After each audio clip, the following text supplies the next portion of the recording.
বিসমিল্লাহির রহমানির রহিম। Hello everyone, আসসালামু আলাইকুম। সবাই কেমন আছেন? আশা করছি আল্লাহর রহমতে সবাই খুব ভালো আছেন। আমরাও আলহামদুলিল্লাহ বেশ ভালো আছি।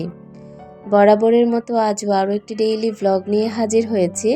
আশা করব পুরো ভিডিওটা জুড়ে থাকবেন। অবশ্যই স্কিপ করা ছাড়া ফুল ভিডিওটি কন্টিনিউ করার চেষ্টা করবেন। কোথাও কোনো অংশ আপনাদের কাছে একটু হলেও ভালো লাগবে। চতুর্থ রমজানের সকাল থেকে ভিডিওটা শুরু করেছি। বাচ্চাদের জন্য সকালের নাস্তায় দুধ ভাত দিচ্ছি। যেহেতু আমরা বাসার সবাই রোজা, বাচ্চারা শুধু রোজা রাখেনি, তো ওদের জন্য তো আর বাড়তি কিছু করি না। আমরা যে ভোর রাতে ভাত খাওয়ার জন্য দুধ গরম করি, সেখান থেকেই ওদের জন্য রেখে দেই, আর ওইটা দিয়েই ওরা সকালের নাস্তাটা করে নেয়। ওদেরকে নাস্তা করিয়ে তারপরেই তো যেই বাটিগুলো ছিল, বাটি আর চামচগুলো ধুয়ে তারপর আমি আমার অন্যান্য কাজগুলো শুরু করব। দেখতে দেখতে 4টা রমজান শেষ হয়ে গেল। সেদিন রোজা শুরু হলো, মনে হলো যে 1 বছর পর রোজা আবার চলে আসলো, কত তাড়াতাড়ি, তাই না? সেই রোজার 4টা রোজা আবার চলেও যাচ্ছে। তো এটা আসলে খুবই অন্যরকম একটা বিষয়। দিন কিভাবে যে চলে যাচ্ছে কোনোভাবেই বোঝা যাচ্ছে না। চতুর্থ রমজান শেষ করে পঞ্চম রমজানও আমরা কিন্তু শেষ করে নিয়েছি আলহামদুলিল্লাহ। রহমতের 5টা রমজান শেষ হয়ে যাচ্ছে। আপনাদের সবার কাছে আরেকবার ক্ষমা চেয়ে নিচ্ছি।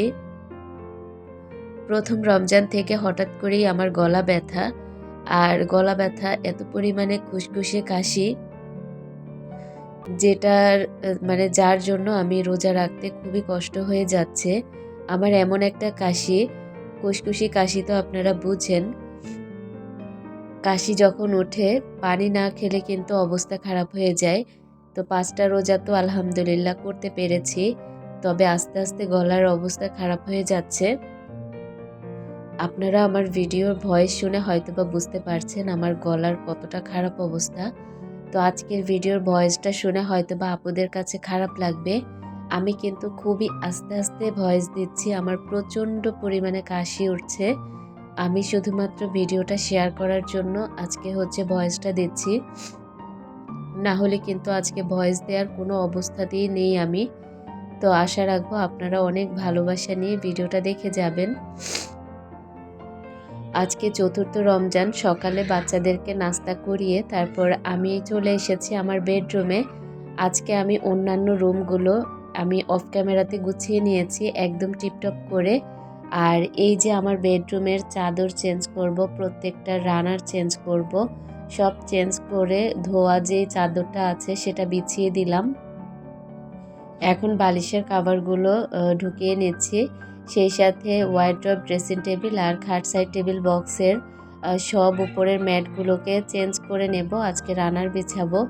সব আমার কাজের আপাকে দিয়ে রমজানের আগে ধুয়ে রেখেছি।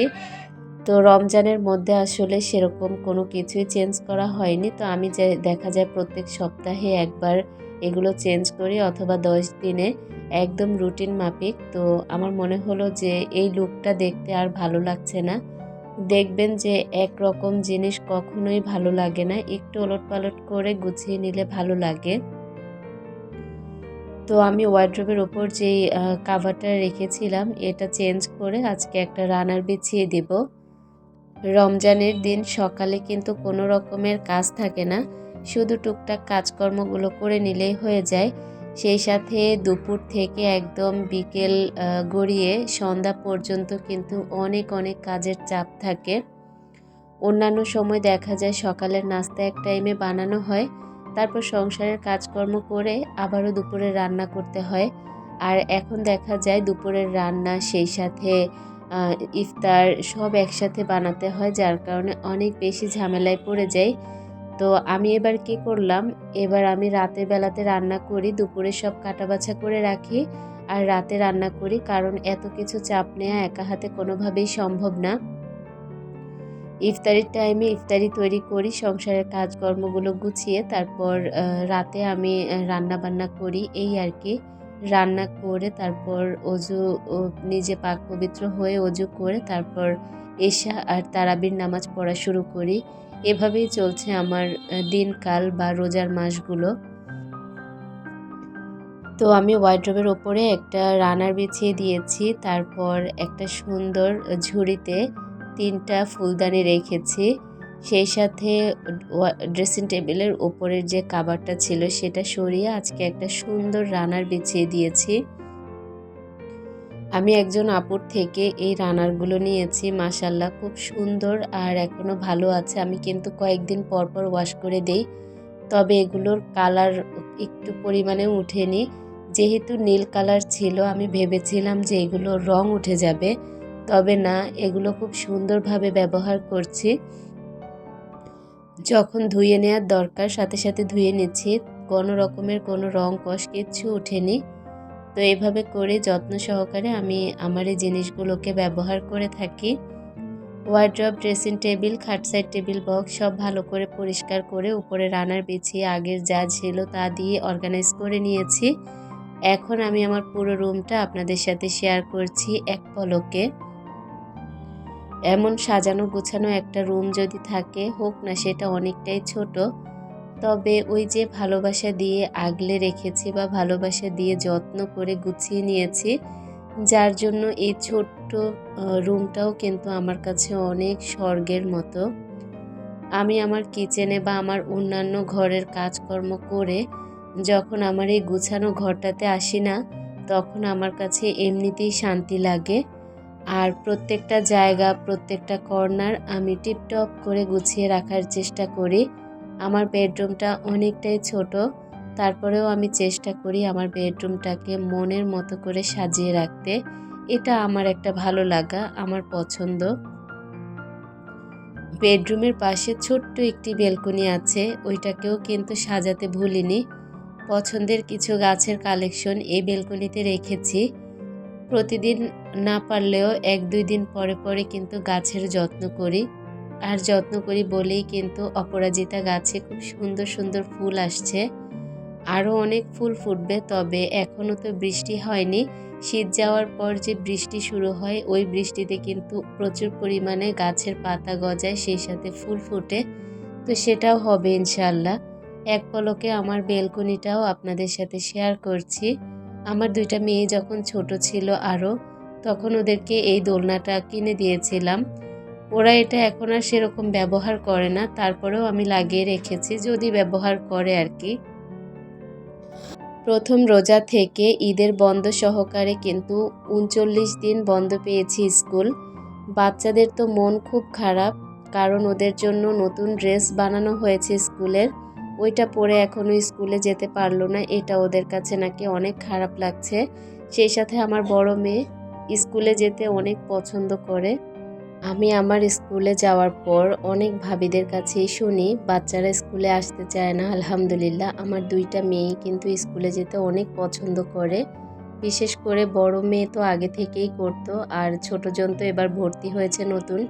ওর কাছে তো স্কুলটা এখন নতুনত্ব, খুব ভালো লাগে। এখনও তো পড়াশোনার চাপ পড়েনি, চাপ পড়লে জানি না কতটুকু যেতে চাবে, তবে এখন অনেক পছন্দ করে। তো বড় মেয়ের জন্য এখানে কামিজ তৈরি করে দিয়েছি, আর ছোট মেয়ের জন্য স্কার্ট তৈরি করে দিয়েছি। বড় মেয়ে যেহেতু ক্লাস 3-তে, ওর কামিজ লাগবে, আর ছোটজন তো এবার প্লেতে ভর্তি হলো, ওর স্কার্ট লাগবে। আমাদের স্কুলের পাশেই একটা দোকানে মানে সব বাচ্চাদের কামিজ, স্কুল ড্রেস এগুলো বানায়, সেখান থেকে বানিয়ে নিয়ে এসেছি আজকে। তো এইটা পরে আল্লাহ বাঁচিয়ে রাখলে ঈদের পর স্কুলে যাওয়া হবে। তো আজকে একটু পরে দেখছিল, তার বাবাকে আমাকে দেখাচ্ছিল, তার নাকি খুব খুশি লাগছে। এখনও স্কুলের অনেক কিছু কেনাকাটা বাকি আছে, সেটা ঈদের মধ্যে কিনে রাখবো, আর ঈদের পর সব নতুন নতুন জিনিস পরে স্কুলে যাবে। ও তো অনেক খুশি। তো এখানে আমাকে পরে বারবার দেখাচ্ছিল আম্মু কেমন হয়েছে। এখানে ছোট বাবুটাও কিন্তু সব পরে রেডি। ও আবার আমার বড় মেয়ের মতো শান্তশিষ্ট না, ও একটু চঞ্চল।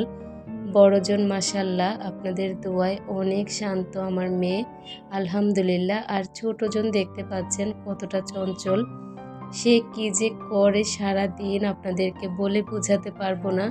তবে আলহামদুলিল্লাহ 2টা মেয়ের মধ্যেই বন্ডিং খুব ভালো, ওরা খুব বেশি পরিমাণে মিল। আবার ঝগড়া যখন করে তখন ভালোই ঝগড়া করে। সকালের কাজকর্ম করার পর আমি কিছুটা সময় আপনাদের ভাইয়া বাসায় আসার পরে একটু রেস্ট করেছি। ও বেশিক্ষণ বাসায় থাকে না, কিছুটা সময় থাকে, যতক্ষণ থাকে ততক্ষণ আমি আর কিচেনে আসি না। ও চলে যাওয়ার পর আমি আবার কিচেনে চলে এসেছি, আমার সব ইফতারের আইটেম রেডি করে নিয়েছি। আজকে আপনাদের ভাইয়া স্যুপ খাবে আর একটু ডিম চপ খাবে। ডিম চপে কোনো রকমের পেঁয়াজ, কাঁচামরিচ, ধনিয়া পাতা কিচ্ছু দেইনি।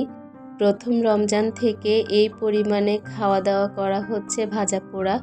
তো আপনাদের ভাইয়ার গতকালকে খুব পরিমাণে গ্যাস্ট্রিকের সমস্যা হচ্ছিল, মানে অবস্থা পুরোই খারাপ হয়ে গিয়েছে।